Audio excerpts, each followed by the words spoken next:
We're excited to talk with Camille Schrier, Miss America 2020. Camille is a woman of science, and she amazed young women around the world when she demonstrated a really cool science experiment as her talent. We thought we'd do a lightning round of questions to get to know you a little better. Wonderful. You ready? Absolutely. Should Pluto be a planet, yes or no? I think so. Chemistry or biology? Biology. Anions or cations? Cations. What's your favorite molecule? Hydrogen peroxide. What's your favorite science experiment? The catalytic decomposition of hydrogen peroxide. I'm a little biased on that one. Nice. If you could have lunch with one scientist, past or present, who would it be? Jennifer Doudna and Emmanuelle Charpentier, who are the two scientists that just won the Nobel Prize in chemistry. They're the first two females to ever win that prize together. Nice. You have a whole day off from being Miss America. What do you do? I usually like to spend time cooking. That's one of the things that I learned made me love chemistry, something I enjoy doing, and then spending time with my dog. What is one of your favorite things to cook? Pizza, and I think it's because I love yeasted doughs, which has to do with biology. We were excited to watch you break stereotypes of what a typical scientist is, and we'd like to know a little bit more about the things that you're passionate about. You made headlines during the Miss America 2020 competition for conducting a science experiment on stage. Can Yes. you tell us a little bit more about that experience? Yes, and it's really interesting because I have a background in STEM. It was something I always loved, and that was what I majored in college. I did biochemistry and systems biology, and when I decided to compete for Miss America, I had a problem to solve, which was I didn't do a traditional performing talent. I wasn't a singer, I wasn't a dancer, I don't play an instrument, I can't twirl a baton or do any of those traditional Miss America performances. But as a woman of science, it was interesting for me because I saw it as an opportunity to solve a problem with critical thinking. And I decided to do something that was not only true to who I was, but was able to demonstrate my talents in STEM. And so I chose a chemistry demonstration very intentionally because it was so visual and it was engaging for an audience because it is a performance. And it had to be entertaining, and so I did elephant's toothpaste, which was easy to make, very large and very colorful, and it ultimately led to my success in winning Miss America. As a former STEM educator, I love that you showed science as your strength and your talent. Thank you. What inspired you to incorporate STEM into your experience in the pageants? To allow young women and men across the country to normalize successful feminine women in STEM, we've made a lot of progress in having equality and representation of women in STEM. But there's still this idea that women who are in STEM careers aren't inherently feminine. And to normalize the science princess is kind of what I've become. And that you can do both. You can love being a princess, and for those little girls who want to be a princess and see my crown and get very excited to see that you can do both. You can be that person, but you can also love STEM and be a really successful scientist as an adult, that those things are not mutually exclusive has been part of my mission. I think that's a great message on being true to your authentic self. Absolutely. I think that being true to my authentic self is exactly what my overall message throughout my entire year as Miss America has been, and part of the reason why I really ultimately became Miss America this year. At what point in your education did you decide to pursue STEM as a career?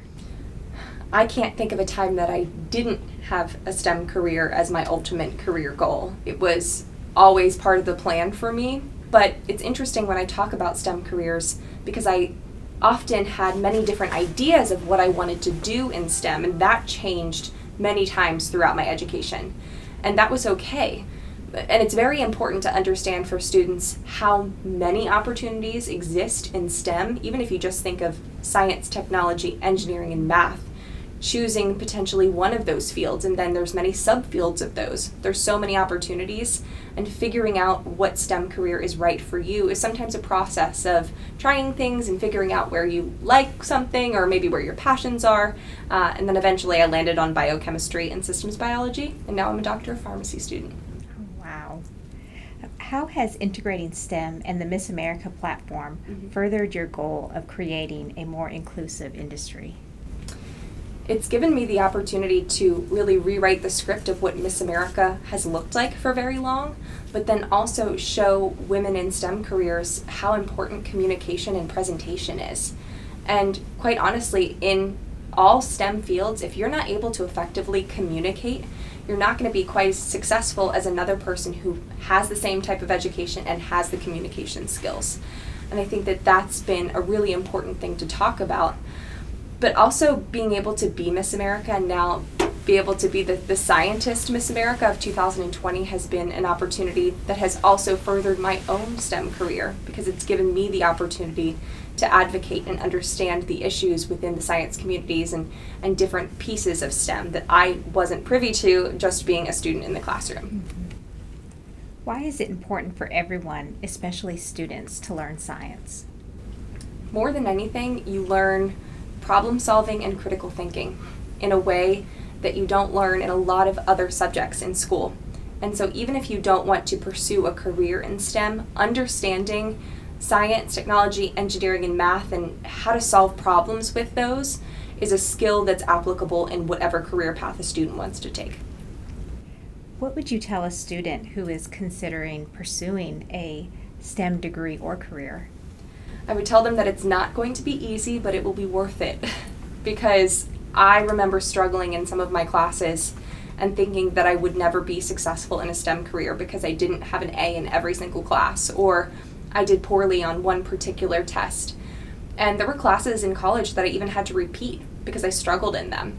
But I graduated and I was able to start my career, and having those few bumps in the road didn't mean that I wasn't going to be a successful STEM professional. And I think it's unrealistic for students to think that they will be perfect students in a STEM career, and to not let that demotivate them, to focus on the passion for the subject and push through those barriers that they do find, because it will be worth it in the end.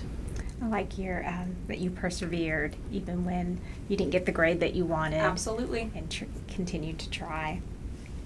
How should students interested in STEM get involved? Clubs or competitions?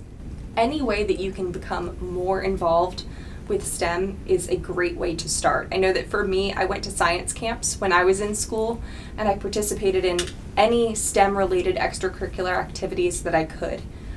That's so important to not only continue the engagement with STEM, but figure out what piece of STEM a student is interested in. So I went to physics camps, I went to chemistry-related programs, and I was able to try things. I was able to mentor people and learn from other scientists and figure out what really was of interest to me. And so I think that anything a student can do to get more exposure into STEM careers is very beneficial to their long-term success. As a woman in STEM, have you had to overcome adversity? Not as much as women prior to me, but I have had small incidents that kind of make me remember that sometimes it's not always an equal playing field. And I think back to the most memorable moment of those, which was when I was in a 10th grade chemistry class, and my male teacher had, I'd answered a question correctly in class, and he said to me, even a blind squirrel gets a nut sometimes.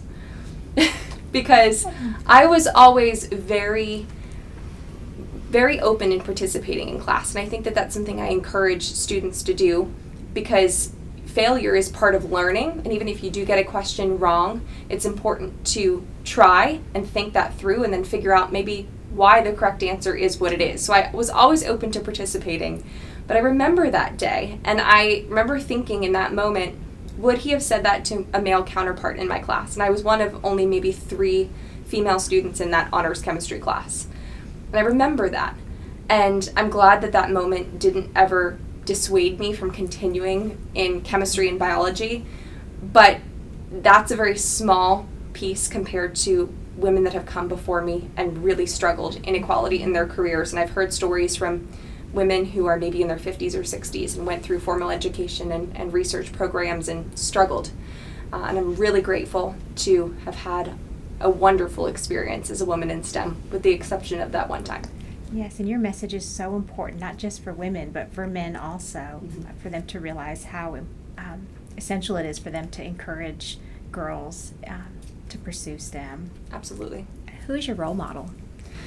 Oh, that's hard. I think my mom is a role model for me, as most women would say, but She is a woman in STEM in her own right because she's a nurse, and she was able to take her STEM education as an RN and apply that into business, which is something that I'm hoping to do, is taking my STEM background and potentially working in a pharmaceutical company in a very unique way. And I think that when we look at STEM careers, we shouldn't box ourselves in just to STEM, because STEM is then applicable in so many different industries across the country, especially in business.